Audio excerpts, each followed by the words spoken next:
Now we're going to talk about being a playful parent. We've already discussed being a peaceful parent in the first part of the presentation, about how to center yourself in Christ and God's power, that He will make His will happen so you don't have to be responsible for it. Once you're grounded in being a peaceful parent, being a playful parent is a lot easier. But if you're going to try to start both at the same time, that's okay. We'll talk about what I mean by play and being a playful parent, and how to start that if you're not already incorporating play into your life with your child, or how to augment your life or supplement your life with more play if you think you need a little bit more of it. I'm not here to say that you don't play enough with your child. That's going to be up to you to decide whether you think that you're getting enough playtime. And what I mean by playtime is not necessarily playing games or board games or with a specific toy.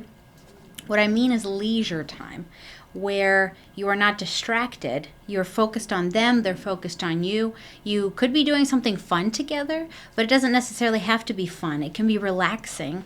It can just be a quiet moment together. It can be talking about something fun. It doesn't have to be playing a game, especially a board game or something like that. A lot of parents think that I haven't played with my kid today because I haven't sat down and got out a board game and we've gone through the whole game.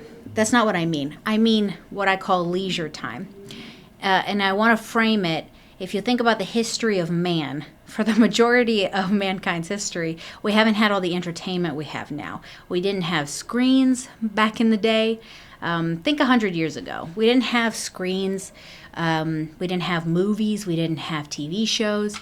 Before 100 years ago, we didn't have radio to listen to. The only music you heard was what human beings created themselves on their own instruments or with their voice. They didn't have instant on-demand entertainment. Entertainment came from usually other people in your family or in your village or in your group of community that you lived with. And that made people indispensable. That made them really important. Now, it's a little bit easier to avoid social contact because if you need entertainment, you can just go to your computer or the TV or Netflix, and you don't really, quote unquote, need people as much for entertainment and for a lot of the other things in life, like advice or social comfort. A lot of people go to technology for those things as well. The way that humans have developed, though, over thousands of years, is that our brains have learned and have adapted and have evolved to still depend on other people. And there's a lot of things in the brain that work best when interacting with another human being, such as learning empathy. Children learn empathy best when they interact with other people, not through abstract lessons or being told what empathy is. They learn best by doing things with other people and then seeing what happens. So if Billy pushes Sally on the playground and then watches Sally cry, then Billy's brain says, ooh, that didn't feel good. Sally's crying. I don't like this feeling. I feel icky. And doing that over and over and over again will teach Billy over time, I don't really want to be that person, or I don't want to do this thing that makes me feel icky and makes Sally sad, and now she doesn't want to play with me. That's how empathy is learned over time. Well, a lot of things in human social structure is learned that way. One of the things that is learned that way is how I am perceived by other people and how much I matter to them. So for children, they internalize that really well through play, through leisure time with their parent or with other important people in their life. That's why it's important. Play in your child's life is not just entertainment. It's not just something to relax or something to take the edge off or take the stress off, like we think about it kind of in adult life. For kids, play is much more. It's the way they process the world. A grown-up can talk through their issues. For instance, if I was angry with a friend of mine, I could go to another friend or to my husband and say, this person made me so angry today. I could throw something or I could break a window. We could just speak it out. And nobody would bat an eye if I used an exaggerated kind of speech to describe how angry I was, because that's just what grown-ups do. I could just, if you've ever heard someone say, I'm so angry I could just kill her. We don't mean we're actually going to murder someone. We mean we're very angry and we're exaggerating about it. Oftentimes children don't have that kind of freedom. They can't say, I'm so angry, I'm just going to kill her, because usually an adult somewhere is going to freak out and say, no, you can't use that kind of language. That's too violent. That's too harsh. That's mean. You can't talk like that. So for one thing, kids don't have as much freedom as grown-ups to say whatever they want to, but also they don't process the world that way. They don't use language, especially before age 3. A lot of their processing just doesn't use words at all. They use images or actions or play. So if they're angry with someone, they might act it out with some toys. They might have a doll who's really angry at another doll and beats the doll up, or they might have a dangerous situation and they might be the aggressor. So they could play Godzilla and destroy the village, destroy New York City. And that's how they act out their anger in an acceptable, appropriate way that helps them process what it feels like to be angry. What is it like to be violent when I'm angry? Does it actually help me feel better? Things like that. So play is actually really important for kids developmentally. It helps them process. It helps them learn to be with other people. It helps them practice a lot of social skills. And most importantly, between the parent and the child, play communicates that I want to be with you. I delight in you. I want to put aside my other distractions in my life and just spend time with you for a little while. For this, it communicates to the child that I matter to this person and I'm interesting, I'm fun to be around, I'm someone worth knowing and being with and playing with. And that's something you can't communicate verbally to someone. Most of us have to learn that through what we call experiential learning. You have to live it. So if we didn't have that growing up, then at some point in our adult life, hopefully someone comes along who wants to spend time with us. And then over time we learn that, I actually am someone who someone else can delight in and someone else wants to be around. We have to learn that through being with other people. And so for your child, the other thing too is that for children, the way that my supervisor used to say that the way that they spell love is T-I-M-E. So for a lot of children, the way that you communicate that you love them is by spending time with them. And by time, I mean non-distracted time. So not on your phone. It doesn't count to take Susie to the park and be on your phone the whole time, tip-tapping away. Or go to the restaurant and both of you are just kind of distracted by different shows going on different screens. That's not what I'm talking about. I'm talking about time where I'm focused on the child and I'm listening to what they're saying. I act interested in what they're saying. Even if I'm not enthralled by what they're saying, I'm at least interested in how they see their world. You don't have to be excited about everything your child says. If they're telling you about the latest Paw Patrol episode that they've watched or a movie that they've seen recently and it's boring for you even, that's okay. It doesn't have to be interesting in itself. What I'm asking you to consider is to try to learn about what makes your child excited. So they're excited about this Paw Patrol episode. What is it in the episode that makes you so excited? Is it the dogs? Is it what they're doing? Is it the heroism? Is it that they're saving people? Is it the music? Is it the colors? Try to pick that up while they're talking. And you can ask them questions or you can just let them chat. That's how we communicate to them that they're interesting to us. The subject matter itself doesn't have to be interesting. But many of us have had moments in our lives where our friends or our significant others have been interested in things that we don't particularly have an interest in, but we still show interest in their life and what they're interested in purely because it's them and we care about them and we want to learn about them. Try to think of it in that way. How can you build play into your life? First, you decide if you really need more play. A lot of parents just do this naturally. Like if they're taking a bath, they'll just play, little games in the bath. They'll splash the baby with the water and make the baby laugh. When they're changing a diaper, they'll tickle the baby's tummy, make the baby laugh, or make a silly face, while they change the diaper, make some silly noises. All of that is considered play. It's just leisure time. It's goofing around. It's goofing off. It's, mucking around, if you've heard that phrase. They build it into chore time. When they do the dishes, they might chat with a child who's doing something at the table.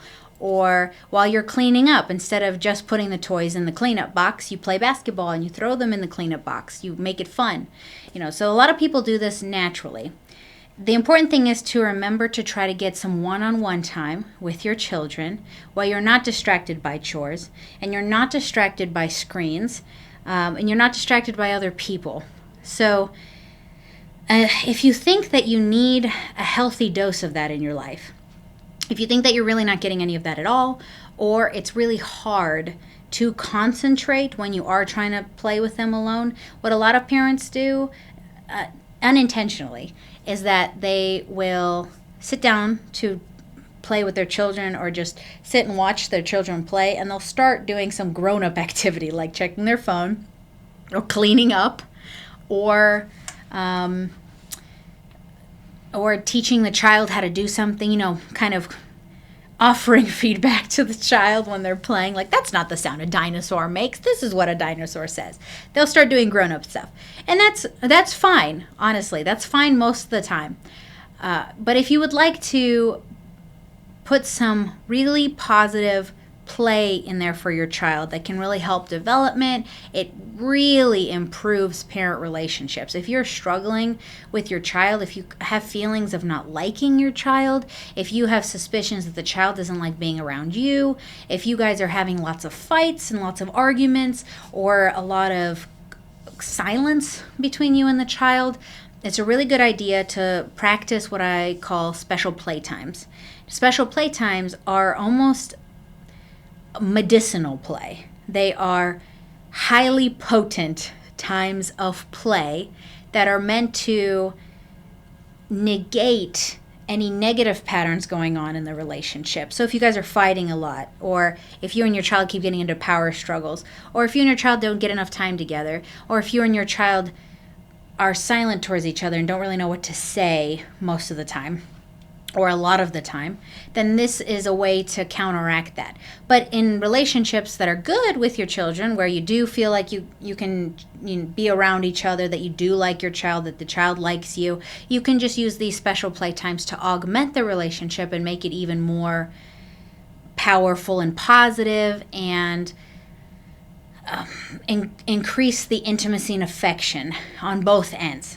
Usually what it does is it makes the child much more attached to the parent, much more positive toward the parent, much more compliant towards the parent. So if the parent is having trouble asking the child to do things and the child keeps saying no, one thing to try is these positive special playtimes that can help the child feel more positive towards the grown-up and just naturally want to comply more.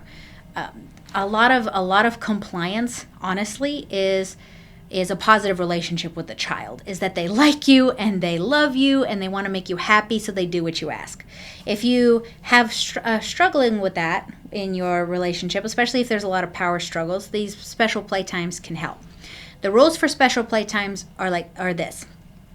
Pick some time with your child where you can be one-on-one together. Other children might be in other rooms of the house, but try to be in a room by yourself with the child. Just try really hard to be in a room by yourself. And if you can't make that happen by yourself when you're there alone with the child, ask your partner for help, or maybe your mom or your dad or your uncle or your aunt or babysitter for some help here, and have the other children go take a walk with the babysitter or go into a different room with the babysitter. Try to organize and intentionally make it so that you and your child are alone for this time. It doesn't have to be long. A lot of parents think that it has to be 30 minutes or an hour. Honestly, if you can only start with 10 minutes, that's a really good start. I personally, I have 5 kids right now, so they each get 12 minutes. That's the longest that I can do with each child. That doesn't seriously interfere with the course of my life. So I do 12 minutes with each child. And I experimented when I had younger children and I had less children. I have done 30-minute special playtimes. I have done 20-minute special playtimes. I have done 10-minute special playtimes when it's just a really busy day or a really busy week. It doesn't have to be every day. I would recommend, if you are going to use special playtimes, to try it once a week. And if you can, get it up to 3 times a week. That's my personal threshold of where I think it's really, really good for children because it establishes a routine. However, if you can only do once a week, that's a great place. That's a great place because before they had no special playtimes and now they have one a week. That's a great place to start. If you are going to do one a week, maybe try to make it 20 minutes instead of 10. So you can both get used to the routine a little bit more. The rules for special playtime are like this. You have to be one-on-one with your child. If another child really needs you and it's an emergency, you're welcome to say, I need to pause special playtime for a little while and go help Sissy go to the potty, or go help your brother put on his shoes, or go help this other, my other child with something that they're working on. Try to only help that child for a minute or 2 and come right back.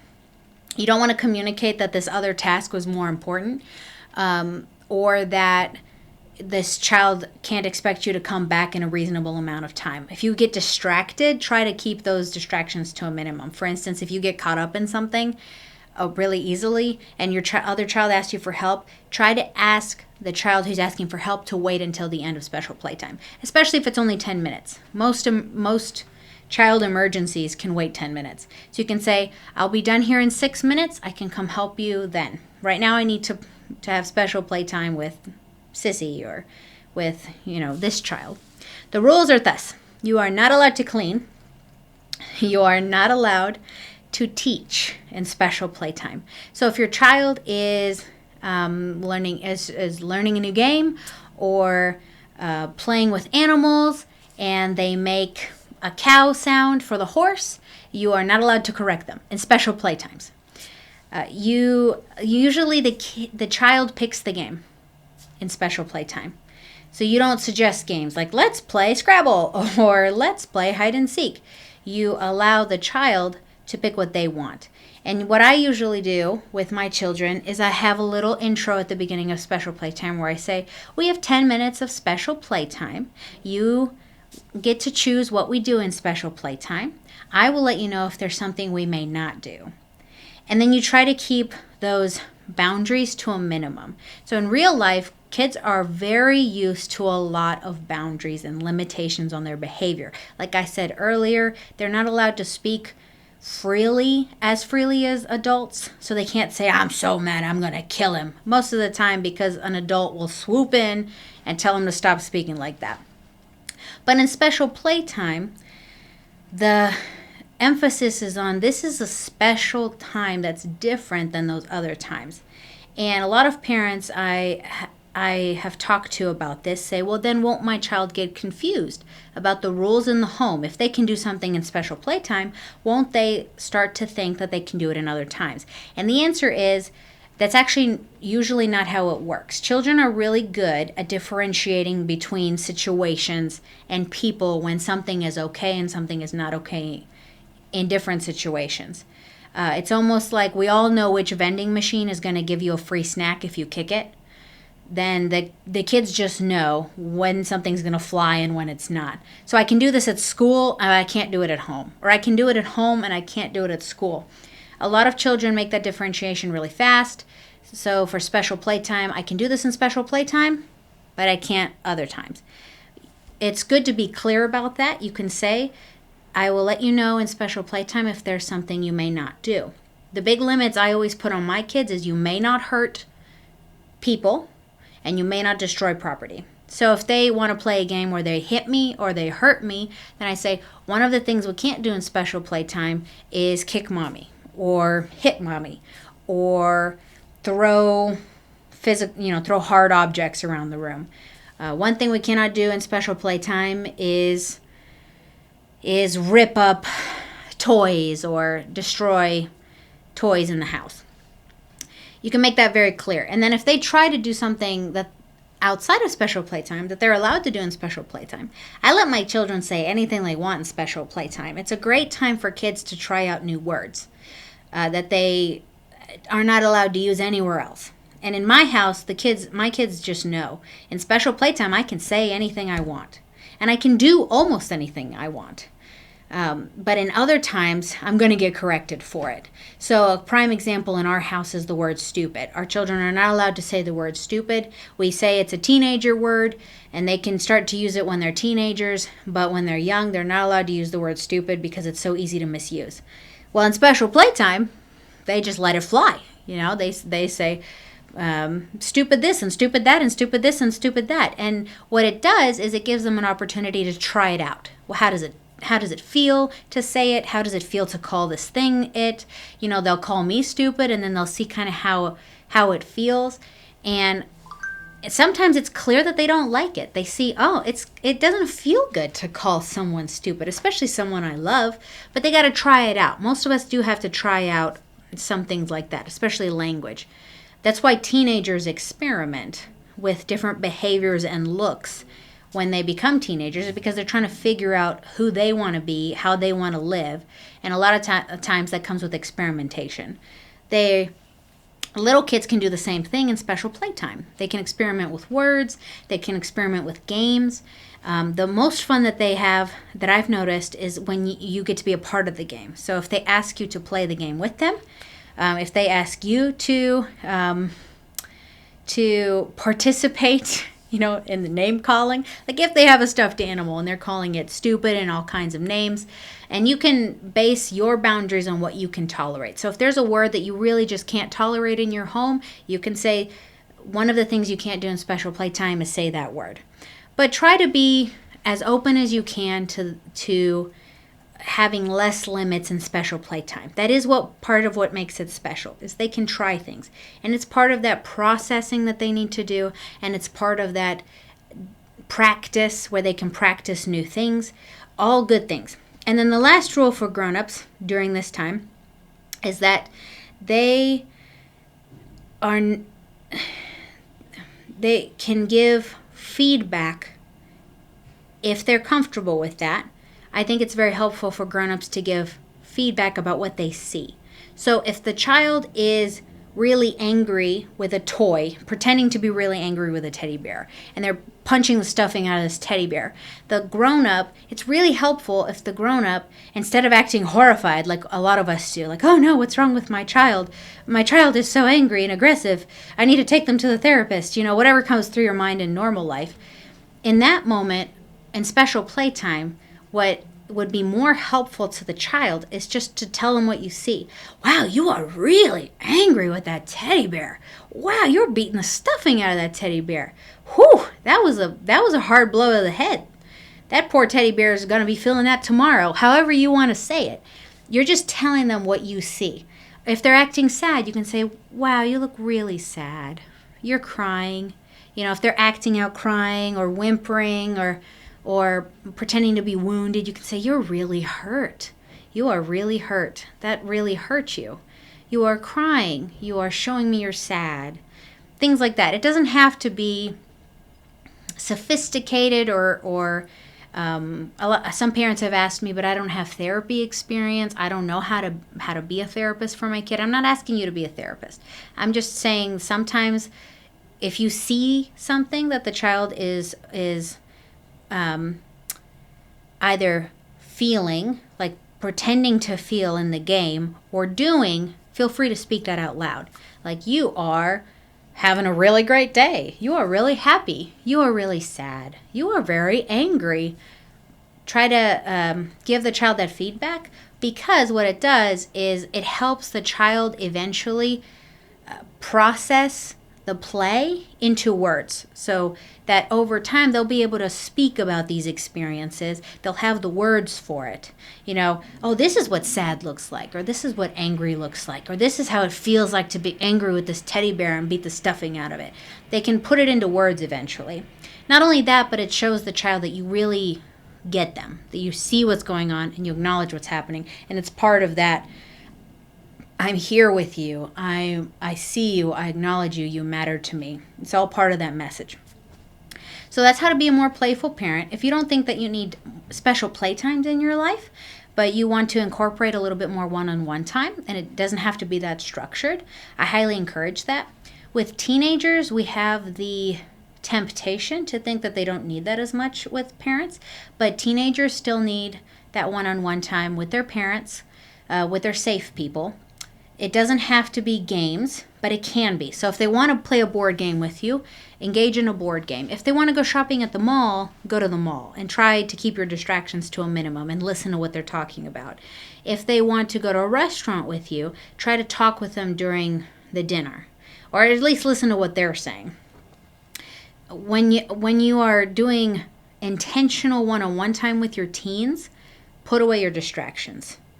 If the teen has a distraction, you're still the parent. You can enforce, for right now we're going to put the phone away, we're going to spend some time together. If the teen says, I don't want to spend time with you, you can say, well, what would you like to do? Is there something that you feel like doing right now? And if the teen says, well, I'd like to go to the mall, but there's no way you're going to drive me, you can say, well, this is a special time. Let's go for a drive to the mall. Or if you don't have time for that, or if you don't have the energy for that day, you can say, well, how about we schedule a time to go to the mall? You want to hang out with me on Saturday morning and go to the mall with me? If they don't want to go to a mall, then they can pick an activity. I tend to shy away from movie theaters as intentional time with teens, unless your teen is the type of person that loves to talk with you about what happened in the movie.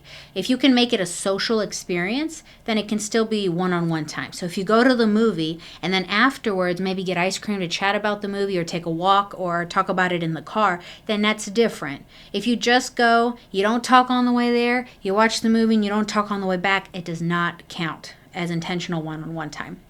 And teenagers are supposed to be growing apart from you. That's part of their gentle differentiation over time. They're supposed to grow apart from the parents so that they can live their own life, but they still need that connection. They need chances to come talk to you. They need chances to process things with you, but they also need to see that they still matter and they're still important to you. And communicating that through scheduling time with them by saying, I want to spend time with you, and this is a time where you can tell me anything, and I will try to be open to whatever you're saying. Try to use the same rules. Try not to teach, try not to clean, try not to look at your phone or be distracted, and try to let the teen pick the activity. It'll have a very powerful effect with teens, that they can know that they can come to you and be intimate and have an intimate time with you, but it doesn't have to be imposed. Like, it doesn't have to be what the parent picks to do. So that's how to be a playful parent. If you want to start small, start small. If you can only do 5 minutes at the beginning, then just do 5 minutes. Every little bit helps. And whatever the most doable goal is the best goal. So if you can only do 5 minutes, then that is the best goal. Don't stretch yourself. Don't turn this into a perfectionistic should. Like, I should be doing 30 minutes with them every day. I should be doing this every week. If you have a rough week and you're sick or you're pregnant or the kid's sick or school's off or everyone's schedules and routines are off, then it's okay if you go a week without special playtime or these routines that you've built in. Just try in those moments to check in with your child in other ways, like play with them in the bathtub or chat with them at dinner, things like that.